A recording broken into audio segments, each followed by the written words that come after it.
बहुत स्वागत करता हूं राघव वैल्यू इन्वेस्टिंग में। आज हमें फिर से डिस्कशन करना है येस बैंक का। कुछ ज़्यादा पुरानी बात नहीं है जब येस बैंक ने ₹5.5 का लो बनाया था और अब वो 32 रुपीज़ के ऊपर है, यानी कि अपने ऑल टाइम लो से वो करीब करीब 6 गुना मल्टीप्लाई कर चुका है। 12-13 रुपीज़ के आसपास सबसे पहली बार मैंने उसको वीडियोस बनाए थे और अपने इन्वेस्टमेंट का प्रूफ भी आपके साथ शेयर किया था। अगर मैं अपने उस इनिशियल इन्वेस्टमेंट से देखूं तो वहां से भी 2.5 टाइम से ज़्यादा ये स्टॉक मल्टीप्लाई हो चुका है और बहुत जल्द मुझे उम्मीद है कि ये 3 गुना मेरे ओरिजिनल परचेज प्राइस से मल्टीप्लाई हो जाएगा। अब येस बैंक के बारे में जब भी हम डिस्कशन करेंगे या जब भी हम उसको एनालाइज करने की कोशिश करेंगे और ये डिसाइड करने की कोशिश करेंगे कि एज एन इन्वेस्टर क्या हम उसमें अब कोई फ्रेश बाइंग कॉल ले सकते हैं या अगर हमारे पास ऑलरेडी येस बैंक के शेयर्स हैं तो हम उन्हें होल्ड कर सकते हैं या यहाँ से येस बैंक में प्रॉफिट बुक करके अब बाहर हो जाना चाहिए। येस बैंक ने काफ़ी ज़्यादा रनअप अपने लो से ले लिया है। तो जब भी हम ये डिस्कशन शुरू करेंगे तो इस इंफॉर्मेशन को दो पार्ट्स में बांटा जा सकता है। एक होगी यूजफुल इंफॉर्मेशन और एक होगी यूजलेस इंफॉर्मेशन। यूजफुल और यूजलेस इंफॉर्मेशन को देखने का हर इन्वेस्टर का अपना नजरिया होगा। मैं एक लॉन्ग टर्म इन्वेस्टर हूं और सिर्फ मल्टी बैगर इन्वेस्टिंग में ही बिलीव करता हूं। मेरे हिसाब से किसी भी स्टॉक में जिसमें 20% 30% के बढ़ने की उम्मीद हो, ऐसे स्टॉक में इन्वेस्ट करना बिल्कुल वेस्टेज ऑफ टाइम है। मेरी कोशिश हमेशा ये रहती है कि मैं उन्हीं स्टॉक्स में इन्वेस्ट करूं जिनमें कम से कम 10 गुना या 20 गुना ऊपर जाने का पोटेंशियल होना चाहिए।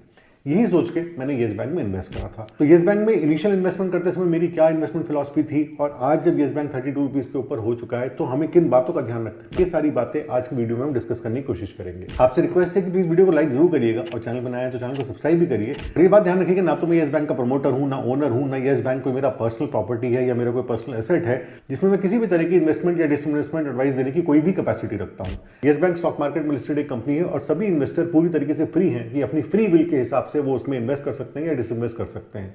मैं सेबी रजिस्टर्ड इन्वेस्टमेंट एडवाइजर नहीं हूं, इसलिए मेरे हर बात को आप सिर्फ एजुकेशनल पर्पस से समझने की कोशिश करिएगा और बिल्कुल भी उसे इन्वेस्टमेंट एडवाइस समझने की भारी गलती मत करिएगा। एक बात और, अगर आप मेरे पर्सनल पोर्टफोलियो के साथ डायरेक्टली कनेक्ट होना चाहते हैं, आप जानना चाहते हैं कब मैं कौन से मल्टी बैगर स्टॉक्स में इन्वेस्ट कर रहा हूं और उनकी केस स्टडी से आप भी समझना चाहते हैं कि कैसे रियल टाइम में मल्टी बैगर स्टॉक्स का सिलेक्शन किया जाता है, खासतौर से वो कंपनीज, वो सेक्टर्स जो कि आने वाले समय में कम से कम 10-20 टाइम्स मल्टीप्लाई हो सकती हैं, तो मेरी मल्टी बैगर वर्कशॉप का लिंक नीचे डिस्क्रिप्शन में है। ये भी ध्यान रखिएगा कि अपनी मल्टी बैगर वर्कशॉप में मैं किसी तरह की कोई भी इन्वेस्टमेंट एडवाइस या टिप नहीं देता हूं। तो अब आते हैं येस बैंक की यूजफुल और यूजलेस इंफॉर्मेशन पे। सबसे पहले हम यूजलेस इंफॉर्मेशन को डिस्कस कर लेते हैं ताकि हमें पता हो कि कौन सी बातों पे हमको ध्यान नहीं देना है या कम से कम वो बातें जिन पे मैं ध्यान नहीं देता जब मैं येस बैंक के अंदर इन्वेस्ट कर रहा था या आज जब येस बैंक का शेयर इतना मल्टीप्लाई कर चुका है तो भी वो कौन सी बातें जिनके ऊपर आज भी मैं पूरी तरीके से ध्यान नहीं दे रहा हूं। सबसे पहले आते हैं क्वार्टरली और एनुअल रिजल्ट्स।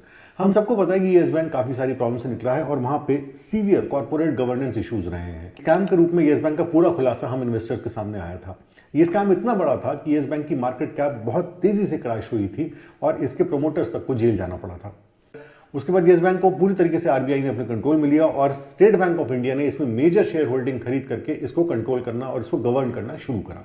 यानी कि जो कॉर्पोरेट गवर्नेंस के इश्यूज थे वो खत्म हुए, बट कॉर्पोरेट गवर्नेंस के जो इश्यूज रहे थे उनकी जो साइड इफेक्ट्स थे या आफ्टर इफेक्ट्स थे वो काफी समय तक कंटिन्यूड थे और शायद आज भी वो कंटिन्यूड है। धीरे धीरे येस बैंक का मैनेजमेंट उन सारे इश्यूज को सॉल्व करता जा रहा है, उनसे आगे बढ़ रहे हैं, बट जो चैलेंजेस सामने हैं वो तो वैसे के वैसे ही रहेंगे और विद टाइम ये चैलेंजेस भी रिजॉल्व होंगे। एज एन इन्वेस्टर मुझे लगता है कि मैं इतना ज्यादा डिटेल में नहीं सोच सकता, ना ही समझ सकता हूं कि किस तरीके से मैनेजमेंट इन सारी प्रॉब्लम से आगे बढ़ेगा। जो डे टू डे चैलेंजेस आते हैं बिजनेस के या पास्ट एक्टिविटीज के, धीरे धीरे उन बातों को सॉल्व किया जाता है। तो इसलिए क्वार्टरली और एनुअल रिजल्ट्स में हम बहुत ज्यादा ध्यान नहीं दे सकते, ना ही इसके बेस पे हम कोई भी इन्वेस्टमेंट या डिसइन्वेस्टमेंट का डिसीजन ले सकते हैं क्योंकि इसमें पास्ट और प्रेजेंट पूरी तरीके से मिक्स्ड है। दूसरी यूजलेस इंफॉर्मेशन आती है येस बैंक केस करना। अब येस बैंक जब हमको पता है कि उसमें मिलियंस एंड बिलियन रुपीस के घोटाले हुए हैं तो फिर कहां से हम उसकी रोजमर्रा की एक्टिविटीज को ट्रेड कर सकते हैं और कैसे उस पर कोई भी इन्वेस्टमेंट डिसीजन ले सकते हैं।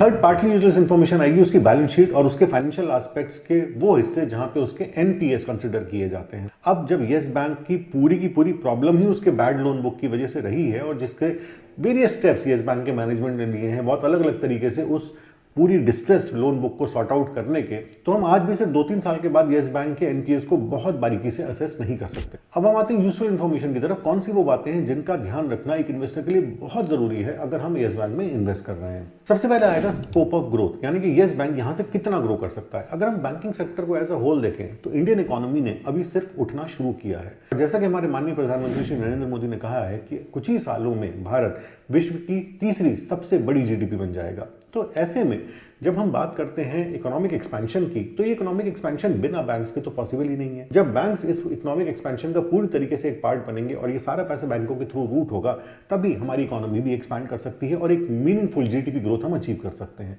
इस ग्रोथ को अचीव करने के लिए येस बैंक जैसे मिड साइज बैंक्स का एक बहुत इंपॉर्टेंट रोल होगा। जो लार्ज साइज बैंक्स हैं उनके सामने चैलेंज होता है अपने एग्जिस्टिंग बिजनेस को मेंटेन करना और धीरे धीरे इस बिजनेस को आगे लेके जाना।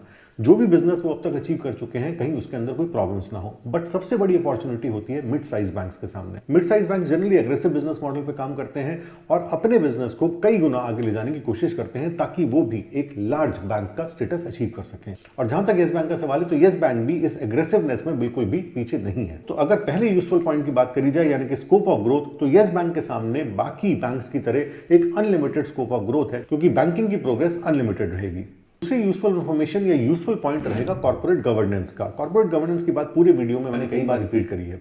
जो भी येस बैंक की प्रॉब्लम हुई है, जो एक बहुत बड़े स्टेटस से येस बैंक क्रैश होता हुआ इतने लो लेवल पे आ गया था, उसका सारा कारण था उसके कॉर्पोरेट गवर्नेंस इश्यूज, यानी कि उसके जो प्रमोटर्स थे, जो मैनेजमेंट था, उन्होंने जी भर के घोटाले किए और उसकी वजह से सारा खामियाजा भुगतना पड़ा रिटेल इन्वेस्टर्स को।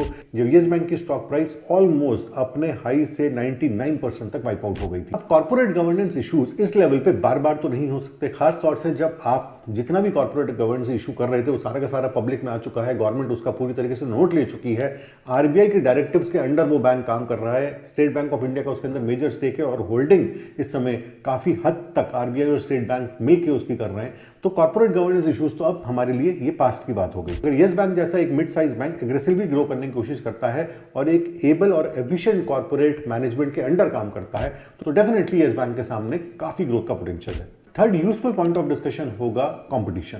येस बैंक क्योंकि एक मिड साइज बैंक है और मिड साइज सेगमेंट में बैंकिंग में काफी ज्यादा कंपटीशन है। ये बिल्कुल सही है कि बैंकिंग सेक्टर में एक अनलिमिटेड स्कोप ऑफ ग्रोथ है, बट जिस तरीके से बैंक्स आगे चलेंगे, अगर उनके अंदर कोई कॉर्पोरेट गवर्नेंस इश्यूज नहीं होते तो भी इन्हें एक दूसरे से काफी कंपटीशन फेस कर। बैंकिंग में प्रोग्रेस काफी हद तक ऑटोमेटेड होती है। भारत की वर्ल्ड में फास्टेस्ट ग्रोइंग इकोनॉमी है, साथ ही साथ हमारे वजह से काफी हद तक बैंकिंग सेक्टर है येस बैंक की मार्केट कैप।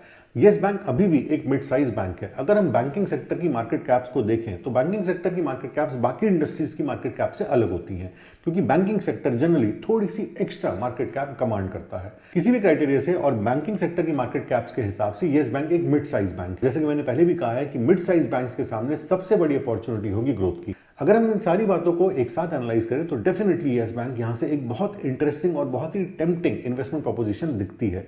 बट किसी भी स्टॉक में इन्वेस्ट करते समय इन्वेस्टर का अपना व्यू पॉइंट क्लियर होना बहुत जरूरी है कि वो और कंपनी को लेकर क्लियर होगा, तो आप मीनिंगफुल और अच्छे इन्वेस्टमेंट डिसीजंस ले पाएंगे। मुझे कमेंट्स में जरूर बताइएगा कि येस बैंक की फ्यूचर ग्रोथ के बारे में आप क्या सोचते हैं। आज की वीडियो में बस इतना ही, अगली बार फिर मिलेंगे।